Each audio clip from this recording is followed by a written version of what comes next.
Hello అండి. అందరూ ఎలా ఉన్నారు? మేమైతే బాగున్నాం. మీరు కూడా బాగుండాలని కోరుకుంటున్నాను. ముందుకి ఈ సంవత్సరం డీఎస్సీ రాస్తున్న వాళ్ళందరికి ఆల్ ద బెస్ట్ అండి. అందరూ కూడా ఎగ్జామ్ బాగా రాయాలి. మంచి మార్క్స్ రావాలని కోరుకుంటున్నాను. ఈరోజు టాపిక్ ఏంటంటే మనకి సోషల్ కంటెంట్ అండి. సోషల్ కంటెంట్‌కి సంబంధించి బిట్స్ అనేవి మనం చెప్పుకోవడం జరుగుతుంది. నేను ఆల్రెడీ ఈ లెసన్ గురించి 25 బిట్లు చేశామండి. ఇదే లెసన్‌కి సంబంధించి. ఈరోజు మిగిలిన బిట్లు చెప్పడం జరుగుతుంది. అలాగే వేరే లెసన్ కూడా మనం చెప్పడం జరుగుతుందండి. అలాగే మన ఛానల్‌లో ఏంటంటే తెలుగు కంటెంట్ కంప్లీట్ చేసామండి. ఒకసారి చెక్ చేయండి. మెథడాలజీ కూడా కంప్లీట్ చేసాం తెలుగుకి సంబంధించి. కంటెంట్ అయితే మన థర్డ్ క్లాస్ నుంచి స్టార్ట్ చేస్తామండి. అన్నీ కూడా క్లాస్ వైజ్, లెసన్ వైజ్ చెప్పాం తెలుగు కంటెంట్. ఒకసారి చెక్ చేయండి. అలాగే మనకి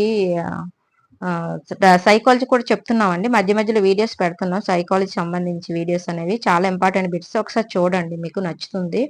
కొన్ని వీడియోస్ డిస్క్రిప్షన్‌లో పెడతాను. ఒకసారి చెక్ చేయండి. వీడియో మాత్రం లైక్ చేసి సపోర్ట్ చేయండి. అలాగే మనకి ఆహ్, చాలా ఇంపార్టెంట్ బిట్స్ అనేవి మన ఛానల్‌లో చెప్తున్నాము. నిన్న వీడియోస్ కంటిన్యూషన్ అండి ఇది. అంటే నిన్న 25 బిట్ వరకు చెప్పడం జరిగింది. ఈరోజు 26 బిట్ నుంచి మనం స్టార్ట్ చేస్తామండి. వీడియో మాత్రం స్కిప్ చేయొద్దు. నిన్న వీడియో చూస్తేనే ఈరోజు మీకు అర్థమవుతుందండి. ఓకే అండి. ఇప్పుడు మనం టాపిక్‌లో వెళ్దాము. లెసన్ పేరు అంటే ఏంటంటే ఢిల్లీ సుల్తాన్లు అండి. క్రీస్తు శకం 1206 నుంచి 1526 వరకు. దీనికి సంబంధించిన లెసన్స్ అనేవి మనం ఇప్పుడు లెసన్స్ బిట్స్ అనేవి చెప్పుకుందామండి. మనకి 24, 25 నేను కంప్లీట్ చేసామండి. 25 బిట్ వరకు మనం కంప్లీట్ చేయడం జరిగింది. మనం 26 బిట్ నుంచి ఈరోజు స్టార్ట్ చేద్దాము. చూడండి 26. ఎవరు గజనీ సుల్తాన్ సార్వభౌమాధికారాన్ని అంగీకరించి కాబుల్ దాని పరిసర ప్రాంతాలను అతడికి అప్పగించాడు? ఎవరు గజనీ సుల్తాన్ సార్వభౌమాధికారాన్ని అంగీకరించి కాబుల్ దాని పరిసర ప్రాంతాలను అతడికి అప్పగించారు అంటే ఫస్ట్ చూడండి, జయసింహుడా, జయపాలుడా, జయచంద్రుడా, ఎవరు కాదు, అసలు ఎవరు అని అడుగుతున్నారండి. మనకి ఇక్కడ ఆప్షన్ 2 అండి, జయపాలుడు అండి. జయపాలుడు గజనీ సుల్తాన్ సార్వభౌమాధికారాన్ని అంగీకరించి కాబూల్ దాని పరిసర ప్రాంతాలను అతడికి అప్పగించాడు. జయపాలుడు గజనీ సుల్తాన్ సార్వభౌమాధికారాన్ని అంగీకరించి కాబూల్ దాని పరిసర ప్రాంతాలను అతడికి అప్పగించాడు. నెక్స్ట్ మనకి 27 చూడండి. మహమ్మద్ గజనీకి గల బిరుదు ఈ క్రింది వానిలో గుర్తించండి. మహమ్మద్ గజనీకి గల బిరుదు క్రింది వానిలో ఏది అని అడుగుతున్నారండి. మహమ్మద్ గజనీకి గల బిరుదు క్రింది వానిలో ఏదని అడుగుతున్నారు. ఫస్ట్ చూడండి, యామన్ ఉద్ దౌలా, యామన్ ఉర్ దౌలా, మదరసా ఈ ఫిరోజ్, లేదా ఏది కాదు. అసలు మహమ్మద్ గజనీ గల బిరుదు ఏంటి అంటే మనకి ఇక్కడ ఆప్షన్ 1 అండి, యామన్ ఉద్ దౌలా. యామన్ ఉద్ దౌలా అండి. మహమ్మద్ గజనీ గల బిరుదు ఏంటంటే యామన్ ఉద్ దౌలా. యామన్ ఉద్ దౌలా అండి. నెక్స్ట్ మనకు చూడండి 28ది. భారతదేశంపై మహమ్మద్ గజనీ ఈ క్రింది వానిలో ఏ సంవత్సరాల మధ్య కాలంలో ప్రతి ఏడాది నిరంతర దండయాత్రలు జరిపాడని చరిత్రకారుల అభిప్రాయం?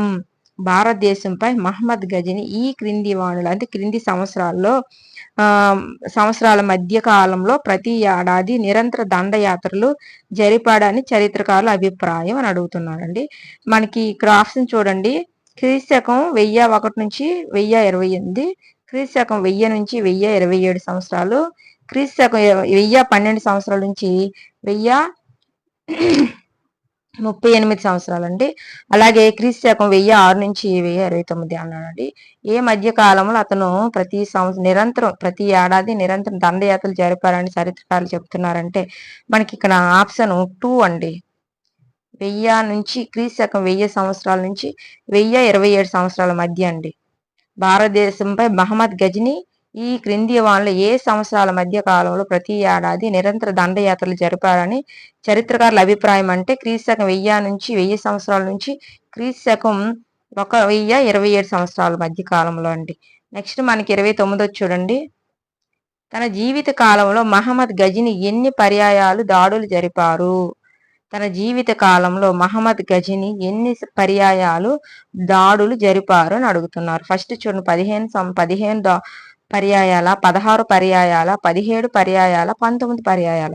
ఎన్ని పర్యాయాలు దాడులు జరిపారు తన జీవిత కాలంలో మహమ్మద్ గజనీ అని అడుగుతున్నారండి. మనకి ఇక్కడ ఆప్షన్ 3 అండి, 17 పర్యాయాలండి.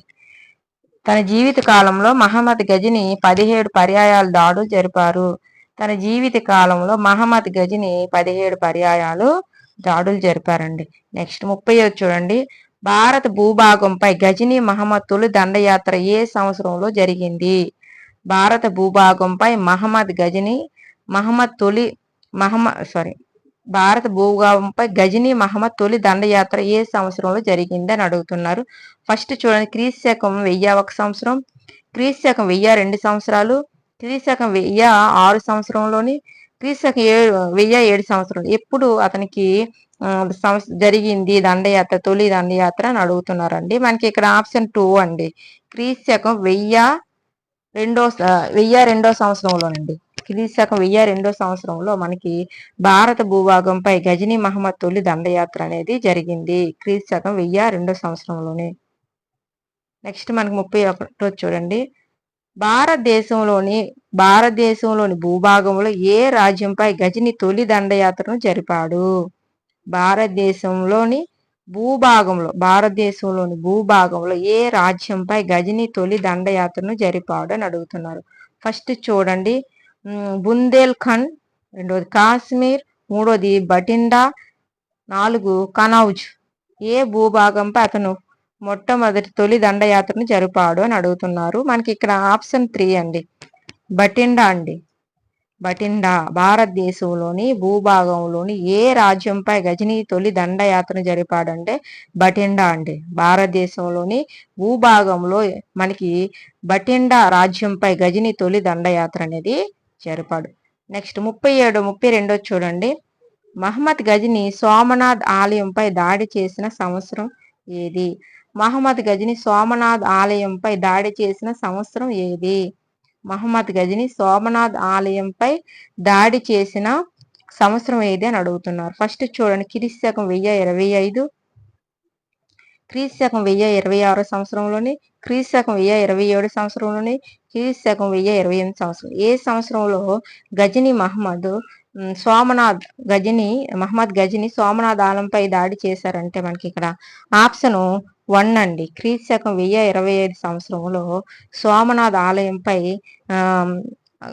దాడి చేయడం జరిగింది. మహమ్మద్ గజని సోమనాథ్ ఆలయంపై దాడి చేసిన సంవత్సరం ఏదంటే క్రీస్తు శకం 1025 సంవత్సరంలో దాడి చేయడం జరిగిందండి సోమనాథ్ ఆలయంపై. నెక్స్ట్ మనకు చూడండి 33. మహమ్మద్ గజని మరణించిన సంవత్సరం. మహమ్మద్ గజని ఎప్పుడు మరణించారు? క్రీస్తు శకం 1028 సంవత్సరంలోన, క్రీస్తు శకం 1029 సంవత్సరంలో, క్రీస్తు శకం 1027 సంవత్సరంలో, క్రీస్తు శకం 1026 సంవత్సరం. ఏ సంవత్సరంలో మహమ్మద్ గజని మరణించారని చెప్తున్నారండి. మనకి ఇక్కడ ఆప్షన్ 2 అండి. క్రీస్తు శకం 1029 సంవత్సరంలో మహమ్మద్ గజని క్రీస్తు శకం 1029 సంవత్సరంలో మరణించడం జరిగింది. మహమ్మద్ గజని క్రీస్తు శకం 1029 సంవత్సరంలో మరణించడం జరిగింది. నెక్స్ట్, ఘోరీ వంశ మూల పురుషుడు ఎవరు? ఘోరీ వంశ మూల పురుషుడు ఎవరు అని అడుగుతున్నారండి.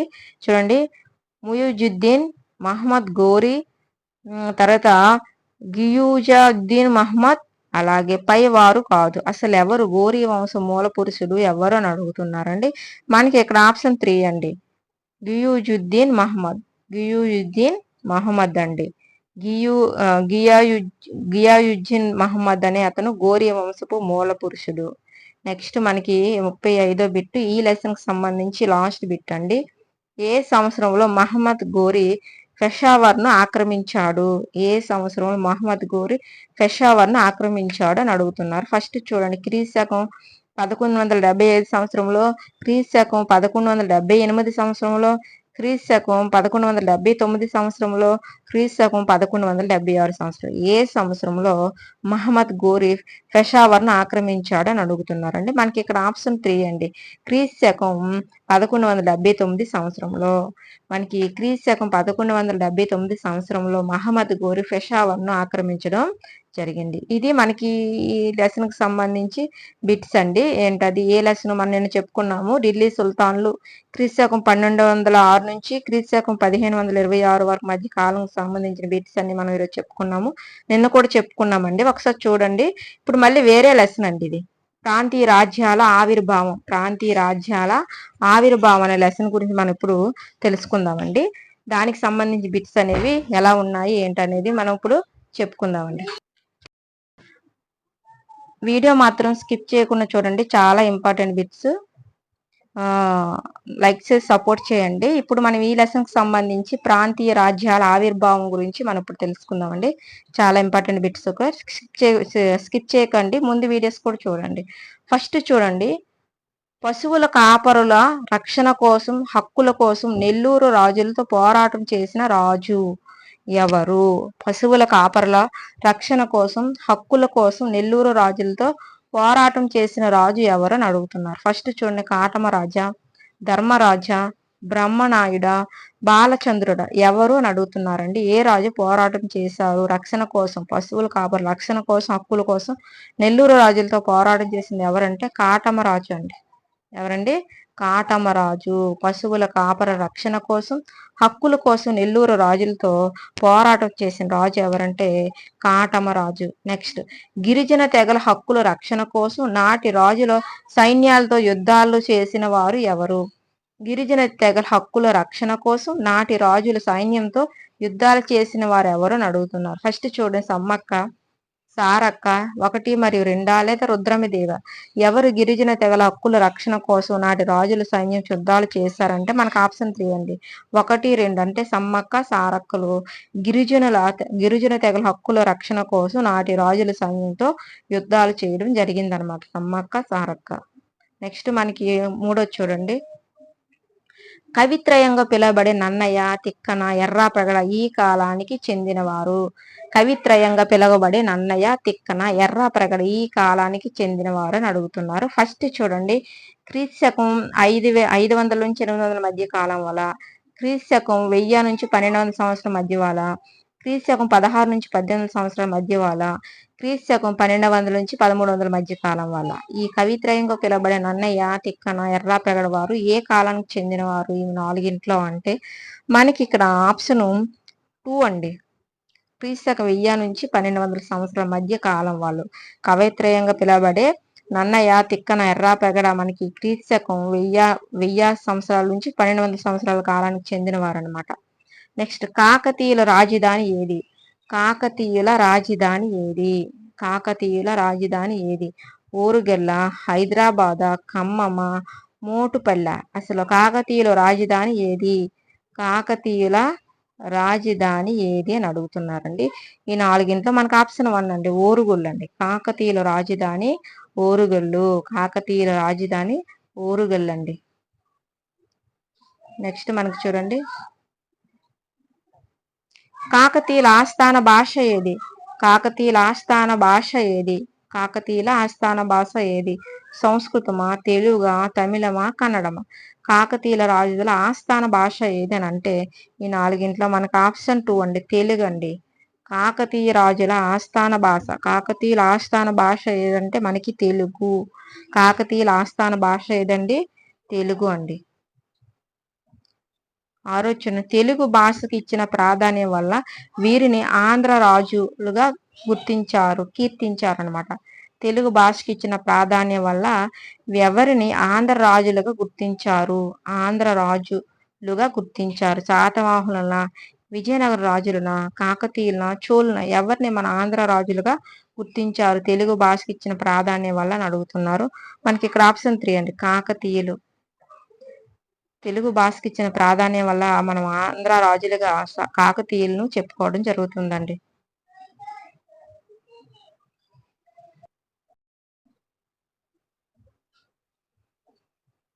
ఇతని పాలనా కాలంలో రాజధాని హనుమకొండ నుంచి ఓరుగల్లుకు మార్చబడింది. ఎవరి పాలనా కాలంలో రాజధాని హనుమకొండ నుంచి ఓరుగల్లుకు మార్చబడింది అని అడుగుతున్నారు. ఫస్ట్ రుద్రమదేవి పాలనలోన, గణపతి దేవుని పాలనలోన, ప్రతాపరుద్రుని పాలనలోన ఎవరి కాలంలోని రాజధాని హనుమకొండ నుంచి ఓరుగల్లుకు మార్చబడింది అంటే మనకు ఆప్షన్ 1 అండి, రుద్రమదేవి పాలనా కాలంలో రాజధాని హనుమకొండ నుంచి ఓరుగల్లుకు మార్చబడింది. రుద్రమదేవి పాలనా కాలంలో రాజధాని హనుమకొండ నుంచి ఓరుగల్లుకు మార్చబడింది. నెక్స్ట్ మనకి 8వ చూడండి, వరంగల్ కోట మధ్య గల దేవాలయం ఏది? వరంగల్ కోట మధ్య గల దేవాలయం ఏది అని అడుగుతున్నారు. ఫస్ట్ చూడండి, రామాలయమా, హనుమాన్ ఆలయమా, స్వయంభూ శివాలయమా, వెంకటేశ్వర ఆలయమా? వరంగల్ కోట మధ్య గల దేవాలయం ఏది అని అంటే మనకి ఇక్కడ ఆప్షన్ తీయండి. స్వయంభూ శివాలయం అండి. స్వయంభూ శివాలయం. వరంగల్ కోట మధ్య గల దేవాలయం ఏదండి? స్వయంభూ శివాలయం. వరంగల్ కోట మధ్య గల దేవాలయం ఏదండి? స్వయంభూ శివాలయం అండి. నెక్స్ట్ 9 చూడండి. ఆంధ్రదేశాన్ని పరిపాలించిన మొట్టమొదటి మహిళ ఎవరు? ఆంధ్రదేశాన్ని పరిపాలించిన మొట్టమొదటి మహిళ ఎవరని అడుగుతున్నారు. ఫస్ట్ చూడండి, నాగంబ, రుద్రమదేవియా, రజియా సుల్తానా, లక్ష్మీబాయి. అసలు ఎవరు ఆంధ్రదేశాన్ని పరిపాలించిన మొట్టమొదటి మహిళ ఎవరంటే మనకి ఇక్కడ ఆప్షన్ 2 అండి, రుద్రమదేవి. ఆంధ్రదేశాన్ని పరిపాలించిన మొట్టమొదటి మహిళ రుద్రమదేవి. రుద్రమదేవి ఆంధ్రదేశాన్ని మొట్టమొదటి పరిపాలించిన మహిళ. నెక్స్ట్ 10వ చూడండి. కాకతీయుల కాలంలో గ్రామోద్యోగులైన గ్రామ పెద్ద ఎవరు? కాకతీయుల కాలంలో గ్రామోద్యోగులైన గ్రామ పెద్ద ఎవరని అడుగుతున్నారు. ఫస్ట్ చూడండి, రట్టడియా, గ్రామినియా, భద్రపాలువా, ఏది కాదు. అసలు ఎవరు అన్నాడు? గ్రామ పెద్ద ఎవరు అంటే మనకి ఇక్కడ ఆప్షన్ 1 అండి, రట్టడి. కాకతీయుల కాలంలో గ్రామోద్యోగులైన గ్రామ పెద్ద ఎవరు అంటే రట్టడి అండి. కాకతీయుల కాలంలో గ్రామోద్యోగులైన గ్రామ పెద్ద ఎవరు? రట్టడి. 11 చూడండి. రుద్రమదేవి పరిపాలన కాలం ఎంత? ఎక్కడి నుంచి ఎక్కడ, ఏ సంవత్సరం నుంచి ఏ సంవత్సరం వరకు చేశారు రుద్రమదేవి పరిపాలన కాలం అని అడుగుతున్నారండి. రుద్రమదేవి పరిపాలన కాలం ఏ సంవత్సరం నుంచి ఏ సంవత్సరం వరకు చేశారని అడుగుతున్నారు. ఫస్ట్ చూడండి, క్రీస్తు శకం 1116 నుంచి 1157 మధ్య కాలంలోన, క్రీస్తు శకం 1199 1262 మధ్య కాలంలోన, క్రీస్తు శకం 1262 1289 మధ్య కాలంలోన, క్రీస్తు శకం 1232 1268 మధ్య కాలంలో, ఏ కాలంలో రుద్రమదేవి పరిపాలన కాలం అనేది జరిగిందని అడుగుతున్నారండి. మనకి ఇక్కడ ఆప్షన్ 3 అండి, క్రీస్తు శకం 1262 నుంచి 1289 మధ్య కాలంలో రుద్రమదేవి పరిపాలన కాలం అనేది జరిగింది. క్రీస్తు శకం 1262 నుంచి 1289 మధ్య కాలంలో రుద్రమదేవి పరిపాలన కాలం అనేది జరిగింది. నెక్స్ట్ మనకు చూడండి, ఢిల్లీ సుల్తాన్ రాజ్యాన్ని పరిపాలించిన మొదటి మహిళ ఎవరు?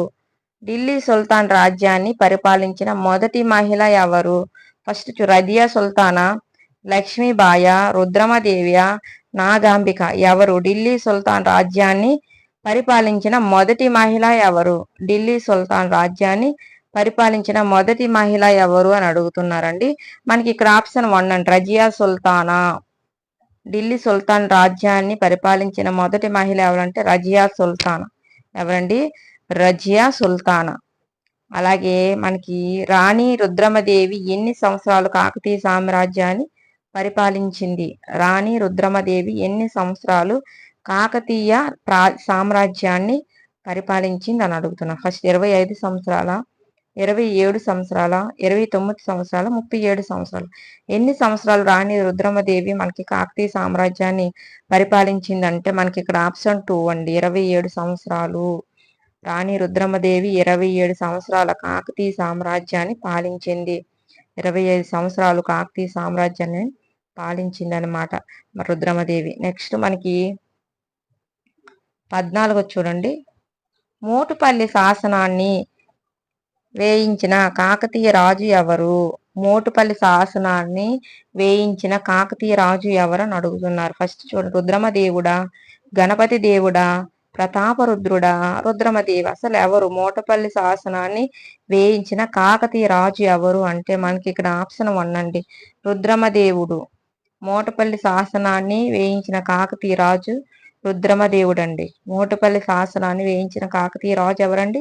రుద్రమదేవుడు. అలాగే మనకి 15 బిట్ అండి ఈ లెసన్కి సంబంధించి, ఈ రోజు వీడియోకి సంబంధించి లాస్ట్ బిట్ రేపు మళ్ళీ మనం చెప్పుకుందామండి.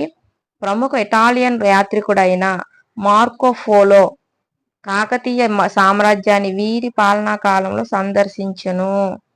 ప్రముఖ ఇటాలియన్ యాత్రికుడైన మార్కో పోలో కాకతీయ సామ్రాజ్యాన్ని ఎవరి పాలనా కాలంలో సందర్శించును అని అడుగుతున్నారు. ఫస్ట్ రుద్రదేవుడా, గణపతి దేవుడు, రుద్రమదేవి, ప్రతాపరుద్రుడు. ఎవరి కాలంలో ఇతను సందర్శించారు అని అడుగుతున్నారండి. మనకి ఇక్కడ ఆప్షన్ 3 అండి, రుద్రమదేవి. ప్రముఖ ఇటాలియన్ యాత్రికుడైన మార్కో పోలో కాకతీయ సామ్రాజ్యాన్ని రుద్రమదేవి పాలనా కాలంలో సందర్శించును. రుద్రమదేవి పాలనా కాలంలో ఇతను సందర్శించడం జరిగిందండి. ఇది మనకి ఈ రోజు సంబంధించిన బిట్స్. మనం రేపు మళ్ళీ ఇదే లెసన్ కి సంబంధించి 16వ బిట్ నుంచి మనం స్టార్ట్ చేస్తామండి. ఇదే లెసన్ కి సంబంధించి బిట్స్ అనేవి ఉన్నాయి మనకి ఇక్కడ. కొన్ని మాత్రం చెప్పడం జరిగింది. వీడియో లెంత్ ఎక్కువైంది కాబట్టి మనం సగమే చెప్పామండి. రేపు మనం 16 బిట్ నుంచి మనం స్టార్ట్ చేసుకుంటాం జరుగుతుందండి బిట్స్. వీడియో మాత్రం స్కిప్ చేయకుండా చూడండి. లైక్ చేసి సపోర్ట్ చేయండి ఫ్రెండ్స్. చాలా ఇంపార్టెంట్ బిట్స్ డైలీ చెప్తున్నా. ఓకే, మరొక వీడియోతో మళ్ళీ కలుసుకుందాం. బాయ్ అండి.